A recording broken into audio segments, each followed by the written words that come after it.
I'm Simon Allen. I'm Chief Executive Officer at Age UK, Bath and North East Somerset.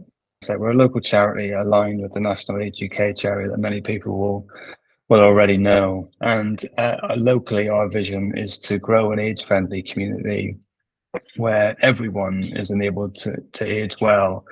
And the World Health Organization define an age-friendly community against 8 domains, which include access to health and care, access to civic participation and cultural life, as well as really crucial things like we're talking about today, which is transportation. There are over 70,000 over 50s in Bath and North East Somerset, over 35,000 over 65s, and that figure is only going to grow over the next decade and beyond. That's a really positive thing, the fact that we're all living longer.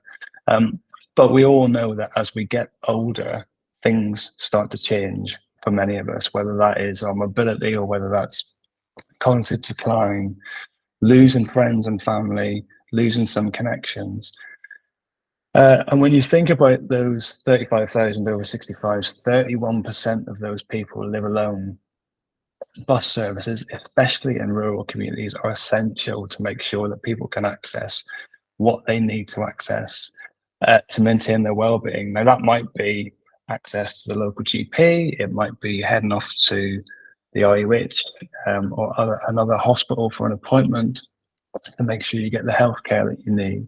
It might be getting down into town to do your shopping, remain as independent as you want and can be for as long as you want and can. So really, bus services are the backbone of what makes a really good, accessible community.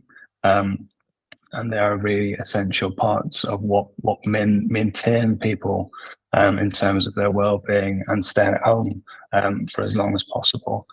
When you look at Bath and North East Somerset, like so many areas in the west of England, it's part rural, part built up city, and actually sometimes perhaps you're not able to drive any longer as you get older.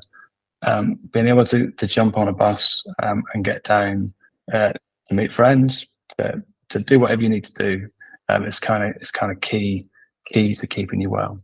I think the biggest change recently has been the reduction in some supported bus routes and the replacement of a new way of organising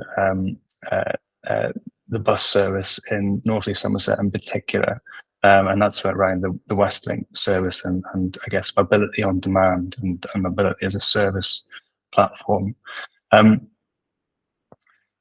At Age UK, we kind of support the development of those kinds of services, but I think what we need to make sure is that they're accessible for everyone. People have become very reliant, as you might expect, on some of the supported bus routes that ceased to operate, and actually the transition then to a new mode, a new format, a new way of booking and ordering transport has been quite a significant change.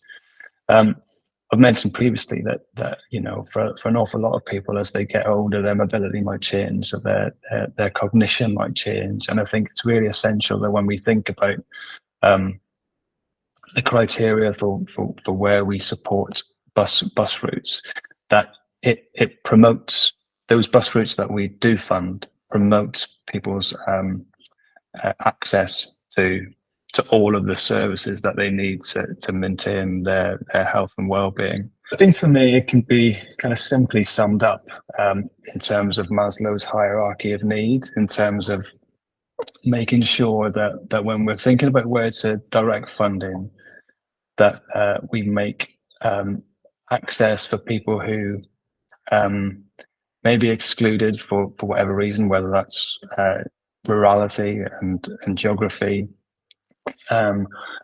or who need to access sources of support, whether that be their GP, or who actually with a reliable bus service could maintain their independence, get out and enjoy life, get down into town to do their shopping. Those are the things that we need to prioritize, as difficult as that is, but really the decisions I believe need to be taken on issues of well-being, and that's about care, health, and access to community.